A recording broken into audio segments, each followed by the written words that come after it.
You bet. All right. Well, welcome back. Valley Charter. So glad to have you guys. Long Valley Charter, excuse me. The last time we met was August 6th, and we did an hour of slip and slides. We did an hour of Google Classroom, and then I got cut off from the world. And you guys were so patient, and I really appreciate that. So we're just going to have 30 minutes of a Q&A. So you just shoot off whatever questions you have. You can drop them in the chat if we get to, but like with this group, you can just unmute your mic and ask your question. And we'll just take it one question at a time, super low key. But first of all, I would like to ask you guys to share one word that describes your distance learning experience.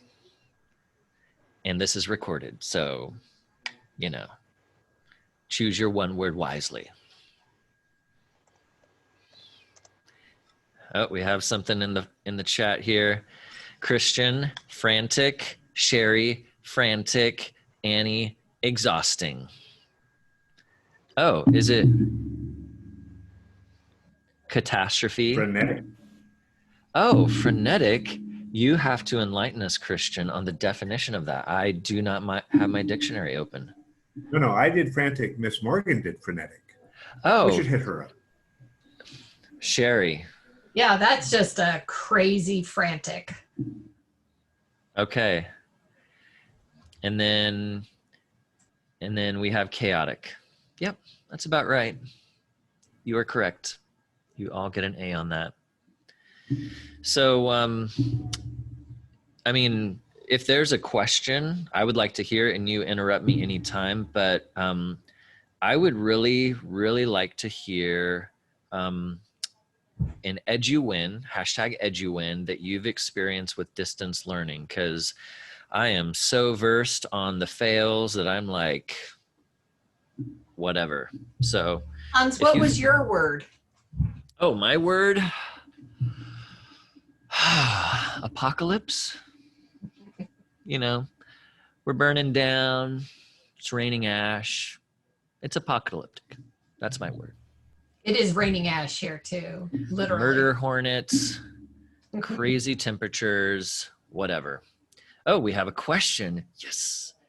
So how can I make an assignment interactive if it is a worksheet? Now, when you say a worksheet, does that mean a digital PDF resource from like a curriculum website? Okay. So here's what you got to know about PDFs. They were designed for printing, not for improvement. Now, with that said, we got to use what we have. So what I've seen is teachers get really creative, and I'll just share my screen and show you one tool that I'm just super stoked about. And I'll let you know where it is, but it's the Google Jamboard. If you've used Google Jamboard, drop it in the chat. Let me know. And I'll type it in. There's the link. So I'm going to just create a jam, and let's say that I have a PDF and I want to make it interactive. Well, a Jamboard is like a whiteboard.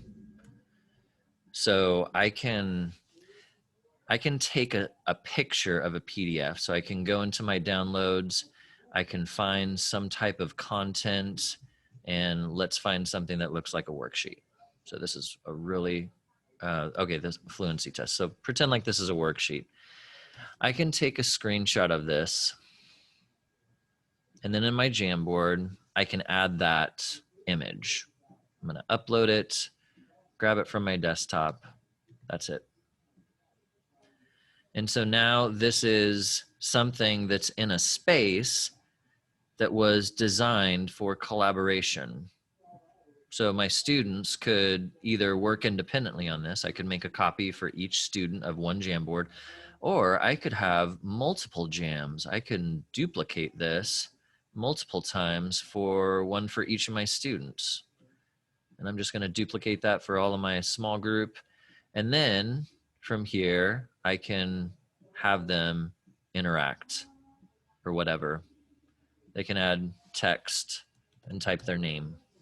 So that is a super, and then Haley's asking, can you attach a Jamboard to an assignment? Good news, yes. Yes, you can. You can attach that, make a copy for each student so they get their own. If it's going to be, if you say interactive, like engaging, the more you make it collaborative. So your first assignment may be individual, but maybe move towards pairs, 2 people on one Jamboard. Eventually, you know, collaboration is very, very interactive. So that's the quick and dirty. But PDFs, go Can I ahead. clarify? So do you mean like in Google Classroom that you're making an assignment in there, Haley? Exactly. And Kathy, we're not getting to see you. I'm assuming you have bandwidth complications, which is why we're not seeing your smiling face. But did that help you? That was a Awesome. great question.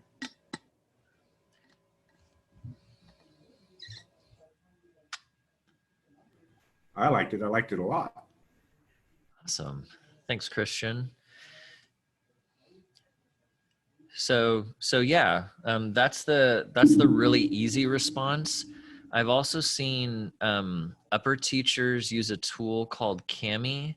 It's an add-on in your Drive. So if you go to New, More, you can connect more apps, and there's one called Kami, or Kami, and it's a PDF document annotation tool, and it can be installed onto your Drive, and then students can edit a PDF, annotate it, and then submit it in Drive. So that's another one. I like to teach students skills that they'll use for the rest of their life. And whenever I talk to teachers about annotation, I ask them, so when you were annotating PDFs in college, was that helpful for your learning? What did they tell me? They said, I didn't annotate in college. I haven't ever annotated on a digital PDF ever, because that's not what they're designed there for. They're designed to either mail so no one can change it or improve on it, or they're designed to print out and distribute and kill trees, like fires. No, I'm just kidding. There's nothing inherently wrong with PDFs. I don't think. I haven't thought that deep about it. Okay. Haley asks another question. Are there any tools you use with younger grades like FIRST? Haley, this is a great question. I have a very warm, soft place in my heart for my primary teachers because you guys are awesome. And Christian disagrees with me, but I'm going to stand my ground. The teachers are awesome, but they have way more patience than I do. That's the key, Christian. If you can take it, you can do primary. Okay, so let's talk primary briefly. I'm going to share my screen, and I would like to introduce you to my friend, Christine Pinto, at christinepinto.com. I'm going to drop this link in the chat so you guys have it. She is an educator, author, and innovator. I met her on Twitter, and then she came to present at our Kern Q event, and she was amazing. She teaches TK, and she has so many great ideas. So if you go to her website, she's all about innovating play. But if you go under templates, you're going to see a treasure trove of, like, I mean, maybe this is too under first grade, but as far as getting them used to digital literacy, like there's this first one that says pinto.com/color words. Students insert images that correspond with colors on slides.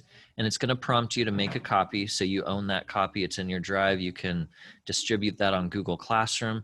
But basically what students do in this Google slide is you have to teach them how to click on this button, click on the search the web, type in the word red. My son just learned that. He's 4. R-E-D, red. and you look for a picture of something that's red. I'm going to go with this crazy monster. No, electricity. We know that's red. That's the assignment. Every student gets a copy, then they go to the next slide and insert something that's orange. So twofold, they're learning their colors, they're practicing spelling and typing on a keyboard, and they're searching the internet for images, and they're inserting and manipulating pictures. For first grade and kinder, I have them select a picture and use the arrows because it's too hard to drag and drop for a lot of these little guys. So I've just touched on one assignment. In many, you would choose whatever assignment line aligns to your standards, but she just has these on here. And if you're like, oh, wait, put color tape on keyboard rows, what is that? She has a blog post about it, and she explains how she teaches her kids to log in independently with colors. She shows you the supplies. She shows you how to create this. And eventually, I don't know, this may be a lot, but eventually it shows you how to have your kids search for the letters by color. So that is Christine Pinto. She would be the first place that I send people. And I see some comments in the chat. Let me just open this. Now, Haley, did I answer your question? And while you're answering that, I'm also going to do Primarily Google by Susan Stewart. She has a website called Primarily Google, or primarily.google.rocks. And I'm going to drop this into the chat. If you want any of these, the chat will not be saved. So just open that link and bookmark that with the little star in your Chrome browser. But she has some great resources for primary. Yeah, I won't go into it. I could go on and on, but a great resource for sure. All right. Awesome. Thank you, Haley. And then Christine, excuse me. You're asking, how do I make a worksheet a background on a Google slide? Oh, I see. So you're trying to, let's go to that slide I was working on. This will be fine. We'll just add a new slide. So if you had a worksheet and you wanted it to be in the background on a Google slide, you can click on background, choose image, and from here, you would have to upload or find something in your Google Drive, but it couldn't be a PDF or a Google Doc because you can only insert a background image.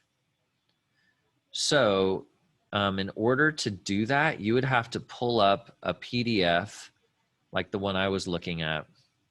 So this, how do you turn this PDF into an image? Well, you can take a screenshot. That's the easiest way. On your device, there may be a way for you to download it or convert it or export it as a PNG or some other type of image file. So, but once you have that, you can then go back to your Google slide, upload, find that new image file. Let's go to my desktop. That's the one. Open it. Let's see what happens. Let's just throw it in there, see if we can break it. Done. Oh, that looks horrible. That looks really bad.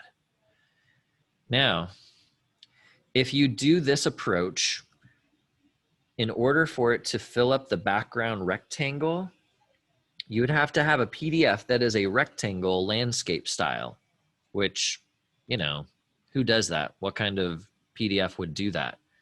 So we need a different solution.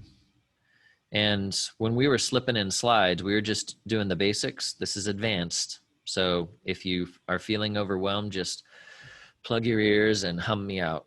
Just pretend like I'm not even talking. Just let it wash over you like a gentle breeze.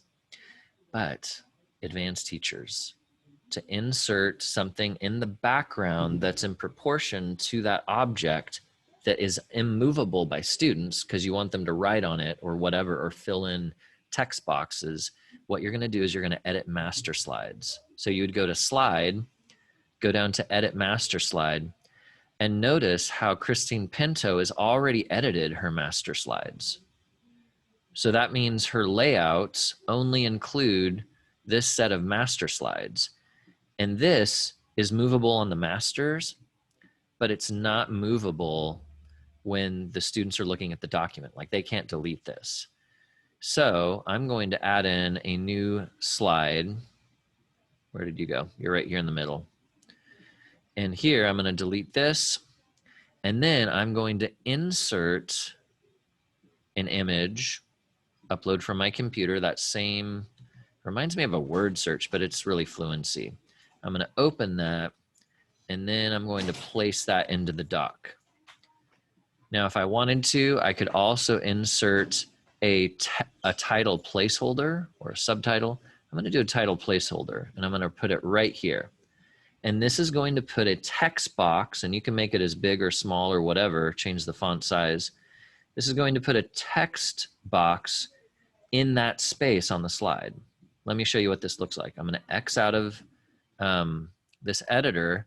I'm going to click on this pull down menu next to the plus sign, and look at, there's my custom layout that I just created.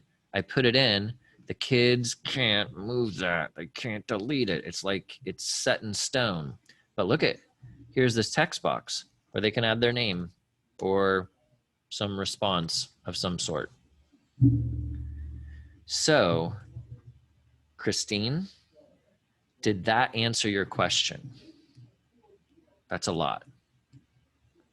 I'm gonna stop sharing my screen so I can see the reactions on your face to see who's crying. I think I would have to play with it and work with it a little bit. But it kind of looked familiar, so maybe I can, yes. Awesome. I saw a little tear running down Christian's face because I think that was a little overwhelming. No, I'm Well, just this kidding. is being recorded, and we're only doing like a little quick half hour here, so you can go back and watch that and make it slow motion. Right. You guys know how to do that on YouTube where you do it like halftime? My voice will sound amazing. Try it out. These are great questions, guys. What other questions do you have? Such a quiet bunch. Isn't that funny how students are so talkative in class, but then you get them on like a virtual call and it's like crickets? Especially Friday at 3:48, 3:49. Yes, might be a little more tired or quiet. Christian, are you saying you guys are zoomed out? Bingo. I hear you, dude. Oh, man. Hans, you shared, I'll ask since no one else is, you shared some really great early elementary sites. How about taking us to the wild secondary side? Who's secondary? Raise your hands. Three secondary? Okay. How many people you got on there? I have 10. Impromptu training, huh? Right. This is my colleague Shannon. Hi guys. She's Okay, she's that's a hovering. little weird. That's a little Just want to see what amazing things you guys are doing. I thought you were making a video. You sounded so like, Like Star On Trek it. transported in. That's how I talk. have a good weekend, guys. See ya. That's good to know about that. When you use the virtual background, it does Right. look a little Star Like- Trekky. Yes. We could use that. It looks like I'm in my classroom, but I'm at the beach. Yeah. I know. Amanda's like, oh, what was I thinking? Okay. So we have some questions dropping in the chat. I'm going to be answering Sherry's. Oh, Christian, this is looking good on you. Star Wars. Okay. Settle down, Hans. So let's talk about Caitlin's question. So you're welcome, Caitlin. Sorry you had to go. She may have already left, but yes, check out Christine Pinto. And then Haley is asking, what's your favorite things to do on Google Classroom for your students? Great question, Haley. A tool I just haven't gotten tired of is Flipgrid. I don't know if you guys can see that. Flipgrid. I just can't get enough of it because every student has a chance to let their voice be heard. And I just love seeing and hearing them.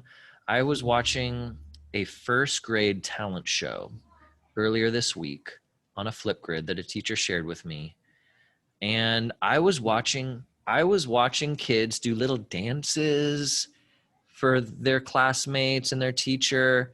I saw one of them, they were playing piano. I saw another one that was just showing off their dinosaurs, like my son would do that. And I just could tell there was such great community building opportunity there. I would just do it all the time. I don't know if I could keep up with watching all the videos all the time, but I just feel like that's super powerful. But as a really quick and easy activity that I really like doing, that I like powering through because the end result is worth it, is collaborative slides. Like posting one slide editable by anyone, having my kids get on there, asking a question and having them put their response in the slides, or like a get to know you slides, like a about me slides. Now, what's going to happen is that your first experience doing this will be horrible. It'll be like worse than distance learning because they're like, everyone's on the first slide and then they're deleting other slides. And like, there's two people on another slide down the row and kids are crying and it's the worst. Okay. But you get through it.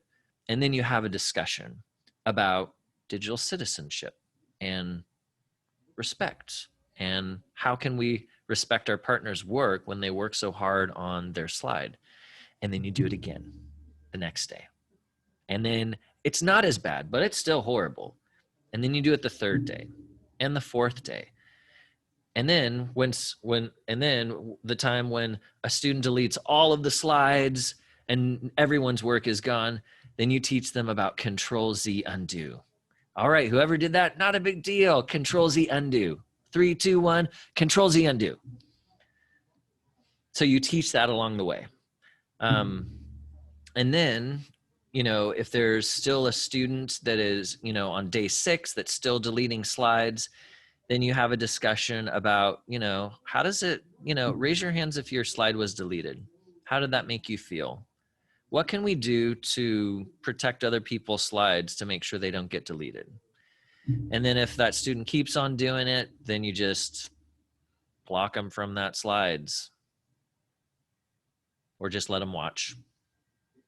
Or just let him do it on paper and he can show it on the Zoom. Do you want to be responsible on your Chromebook or on paper? Just let them decide. So that's another one. Now I want to, okay, I see some other chats, things in the chat. Let me just look these over. So yeah, Flipgrid, collaborative slides, the go-to. Yes, Amanda, Flipgrid is amazing for math. Have kids get their little whiteboards or do it on a Jamboard. You won't be able to like distinguish it because it's so hard to draw on a Jamboard with your, a trackpad. But yeah, love it. And then Sherry, oh, thank you. Marked by fast, energetic disorder. Yep, nailed it. So Sherry was asking about the upper grades. And we have 3 representatives here. So I'm going to share my screen and I would like to introduce you to something that may change your life. Maybe it will, maybe it won't. It's a website called EduProtocols. If you've heard of this, drop it in the chat. The EduProtocol Field Guide is a book that was written by John Carippo and his co-author Marlena. And on their website, they have a bunch of free resources, but the one I want to draw your attention to is the Smart Start. And I'm going to drop this. Actually, let me just open it. I'm going to open this Smart Start. This is like what Christine Pinto provided, except, oh man, I'm just in love with this. I'm going to drop this in the chat. Oh, Sherry has it. Win for Sherry. Sherry's a winner. So this is how these are kind of options you could have for your first 4 days of school. Like you could take a path with the Frere model, and this is a Google drawing, and each of these words is a link to a Google slide. And the first one in the far left column, this is the directions for this protocol. How you're going to set up the protocol for 4 days. How each day students complete one Frere. They point out commonalities and similarities between students. They group and regroup kids, pick the best pet, and then get to know your class and have fun. So it looks like this, the Frere model. They define, they list characteristics, they draw a picture of examples or drop in images, and then show non-examples. So the first day is Frere your friend, describe their dream pet. What are 4 things they like? What are 4 things they do not like? It requires communication, collaboration, critical thinking, maybe, creativity. I think it hits all of them. And this is a smart start, but this could be used as the foundation for doing a Frere model for vocabulary words or new concepts that they're learning in any subject, any grade level. Now there's 1, 2, 3, 4, 5, 6, 7, 8, 9, 10, 11 edu protocols here that are for free that you can get anytime you wanted to. If I was a junior high teacher or 4th grade and up, 3rd grade and up, I would start with the Frere friend. And I would go through these days and build some of these digital literacy skills so that when we do hit content, oh, yes. Okay, you guys know John. John's the man. I mean, he's a man. Not everyone here. So we as a school decided we would select a couple of edu protocols and everyone got trained on those. So we are using thin slides, 8 parts or small parts for the little guys, and math reps. Thumbs up if you've been trying any of those. How's it going, Christine? What do you think? We had fun. We've been doing a lot of the math reps, the thin slides, like things that we did, our favorite food, and then the kids inserted pictures of and wrote a sentence and described it, and then the other one I forgot. Oh. Thin slides we're going to do, we just finished a book, so we're going to write about our favorite, the character, and make a thin slide with that. Awesome. They had a lot of fun with it, and they're like, look how I can do this. Look how I can make a thin slide. What grade do you teach, Christine? 3rd and 4th. Awesome. That's great. Good for you. Yeah. So, And the 8 parts. We've used the 8 parts as well. They Okay. really like the funny videos that go in there.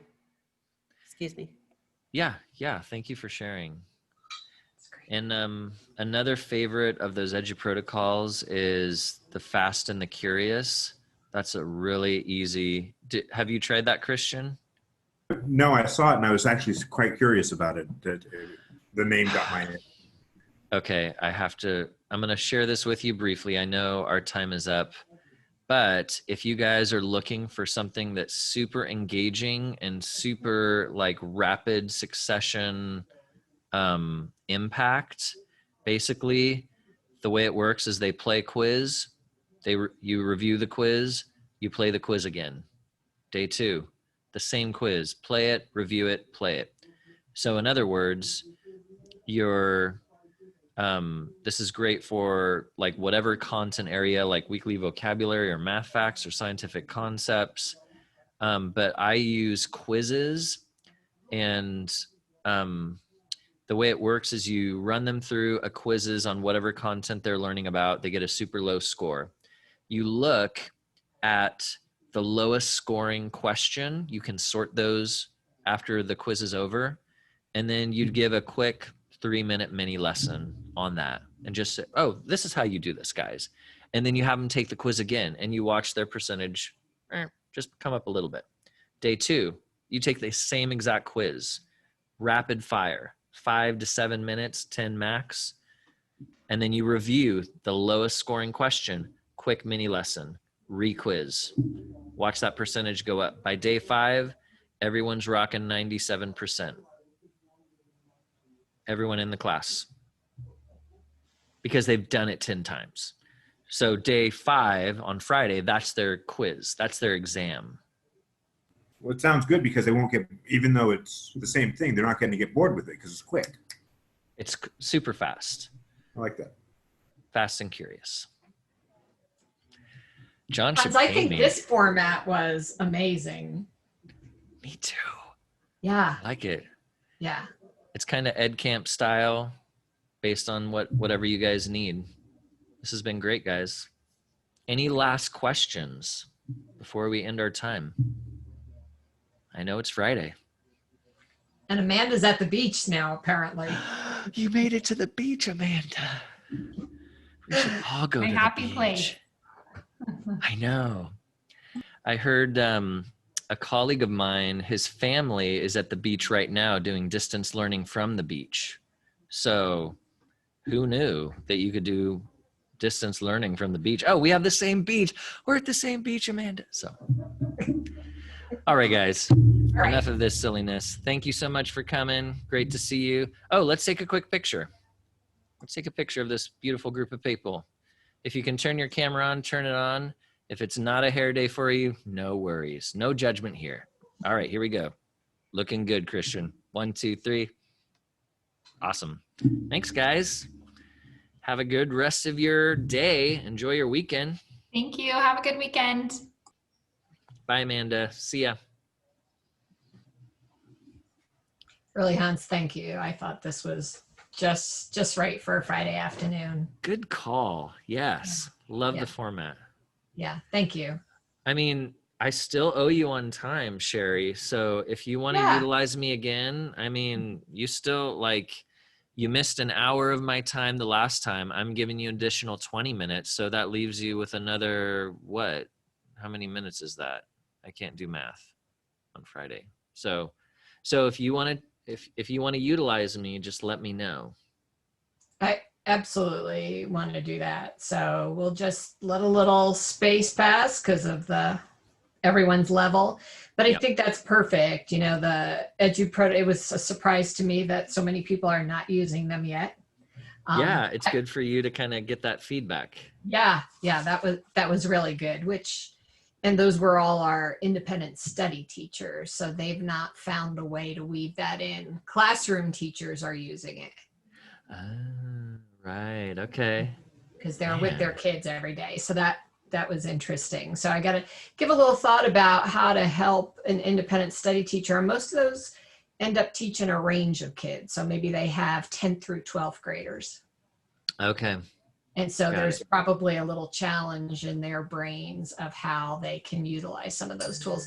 I don't think so. You know, show me a picture or a funny video and we write. You know, 10th through 12th grade's not that different. Sure. On what standards I'm looking for and ways to differentiate then, you know, those personal slides. You know, how do you make a lesson if you've got, you know, like even Christine, 3rd and 4th